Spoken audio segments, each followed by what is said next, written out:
అంటే కవిత గారు మాట్లాడారు, ముఖ్యమంత్రి మీరు అవుతారంటే ఒక ప్రధాన ఇంటర్వ్యూలో ఎస్ నేను ఎందుకు కాకూడదు ముఖ్యమంత్రి అంటే ఆ నమ్మకం అంటే ఏ నమ్మకంతో పార్టీలో అసలు జీరో స్థాయిలో ఉన్న మీరు ఏ నమ్మకంతో ముఖ్యమంత్రి స్థాయి వెళ్తామని అనుకుంటున్నారు? నేనేమంటున్నా, మాకు జీరో అనేటువంటిది 3 సంవత్సరాల ఒక వాల్యుబుల్ టైం ఉన్నది. ఈ వాల్యుబుల్ టైం ఏ పార్టీలు ఎస్టాబ్లిష్ అయినా ఆ టైంలో కొన్ని పార్టీలకు లేవు. ఇప్పుడు మాకు ఆ వాల్యుబుల్ టైం ఉంది. ప్రజా సమస్యలే మా ఎజెండా, ప్రజలలో నిత్యం ఉండడమే మా ఎజెండా. నేను చెప్తున్న ఇష్యూ బేస్డ్ పాలిటిక్స్ చేసేటువంటి పొలిటికల్ పార్టీలు లేవు.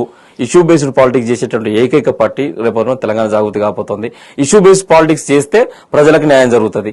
ఇష్యూ బేస్డ్ కాకుండా కేవలం నువ్వు ఇంత తిన్నావు, నువ్వు అంత తిన్నావు, నీది నెయ్యిది అనేటువంటి పాలిటిక్స్ ఈ రోజు ఇక్కడ ప్రభావితం చేస్తానే.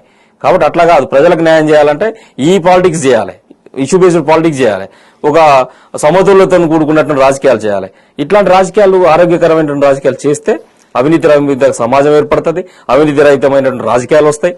ఇట్లా వీటి దిశగా కొట్లాడతాం అన్న. నేను సపోజ్ నేను ఒక గౌడ సామాజిక వర్గం బిడ్డను, నేను చేసుకున్న అమ్మాయి కూడా నేను ఆదర్శ వివాహం లవ్ మ్యారేజ్ చేసుకున్న బీసీ మున్నూరు కాపు సామాజిక వర్గాన్ని నా అంత ఇప్పుడు ఉన్న దాంట్లో ఒక బీసీలలో ఒక బలమైన బీసీ సామాజిక వర్గాలు నా ఇంట్లోనే ఉన్నాయి. ఉదాహరణ, నేను నా దగ్గర ఒక 10 కోట్లు ఒక 20 కోట్లు లేవు, రేపు నాకు అవకాశం వచ్చింది, నేనేం చేయాలి? అవకాశం వచ్చిన తర్వాత నాకు డబ్బు ప్రభావం లేదు, అందరు అభ్యర్థులు డబ్బులు పెట్టుకుంటా పోతున్నారు, నేను దండం పెట్టుకుంటా పోతా, నేను ఒక ఉన్నత విద్యావంతుని అని చెప్పుకుంటా పోతా, నేను ఒక పిహెచ్డీ చేసిన ఇట్లా నా పద్ధతిలో నేను జాగృతి లాంటి ఒక విలువైన సంస్థలో పనిచేసిన ఉద్యమాలు చేసినటువంటి బిడ్డను నన్ను కాపాడుకుంటే నేను మీ ఒక తమ్ముళ్ళగా ఒక అన్నగానో వచ్చి కాపాడుకుంటాను, దండం పెట్టుకుంటే తిరుగుతాం.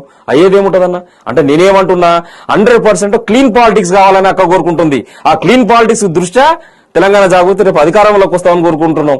ఎందుకంటే ఈ రోజు కరప్షన్ చేసినటువంటి వాడు ఎవడైతే ఉన్నాడో రేపు వాడికి అదే కరప్షన్ చేస్తాడు.